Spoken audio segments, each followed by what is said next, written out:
Welcome back. The Kansas City Chiefs overcame a comeback in the second half to beat the Eagles after a strong first half by Philadelphia.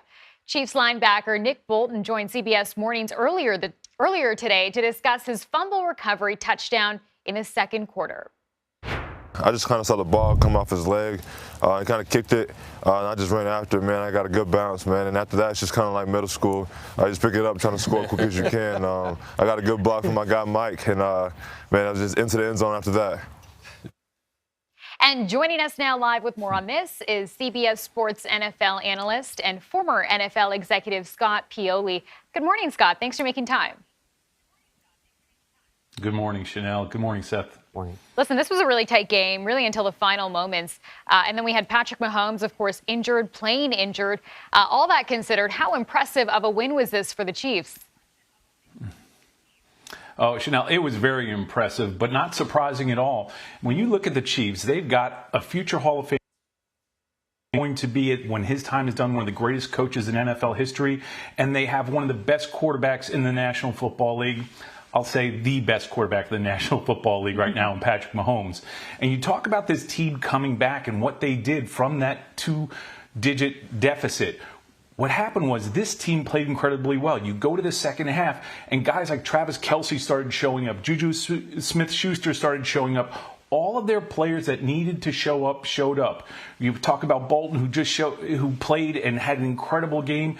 So to me, this was a team victory. But what was fascinating about this game, though, was how calm, how driven, how ready they were for the second half. Again, very, very impressive, but not surprising whatsoever. Yeah, there are a lot of questions when Mahomes seemed to be injured going into that second half there. Scott, I want to get your thought on two key moments. The fumble by Jalen Hurts that was returned for a touchdown and the late holding call on Eagles cornerback James Bradbury. How much did that determine the outcome of this game?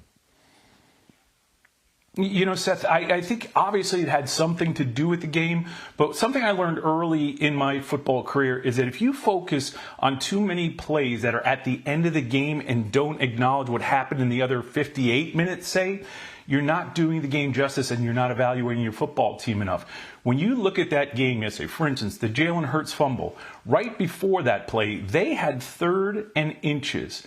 And what happened was they had a false start from their right guard. So now they have to change up the play. They're now looking at almost 3rd and 6. So now they have to run into a different play. Jalen Hurts gets the ball and fumbles. When in reality, if they didn't have a false start, they would have had a first down. Another play that gets underlooked in this is you go into the fourth quarter. There's about 10 minutes left in the game, and the Eagles have to punt. They kick a shallow punt that's short, no hang time.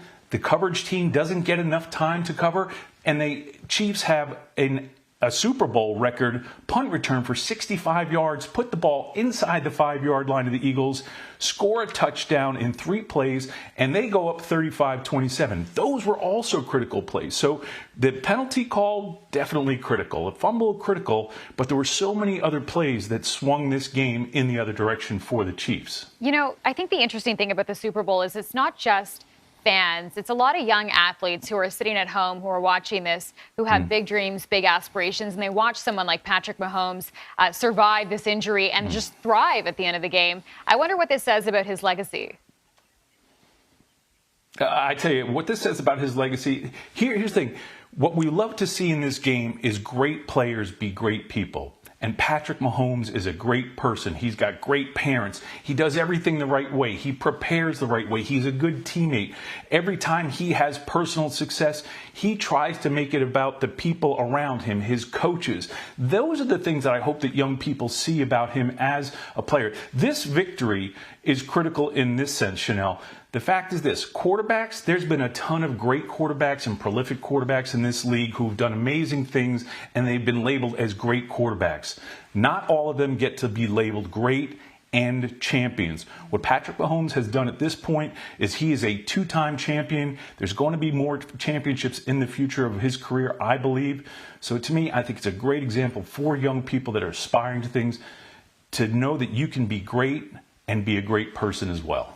On that note, Scott, before you go, we want to get your thoughts on the impressive performance of Eagles QB Jalen Hurts despite that loss. Should Eagles fans be hopeful for the future? Absolutely, Seth. They should be, because, again, I just went off on talking about Patrick Mahomes and what a great player and a great person he is. Same thing with Jalen Hurts. There will be more shots at the Super Bowl in the future of Jalen Hurts, without a doubt. They've got a good young coach in Nick Sirianni. They are put together very well. They may lose their offensive coordinator, but there's a young coordinator or coach by the name of Brian Johnson, who is Jalen Hurts' position coach, is a terrific coach. He's a terrific player. This will motivate him. This will drive him. This is not the last we will see of the Philadelphia Eagles or Jalen Hurts, for sure. All right, Scott Pioli. I notice in the graphic there, you're joining us from Nantucket, near my hometown on Cape Cod. So nice to represent there. Thanks for joining us. Thanks we appreciate so much, Scott. Good company.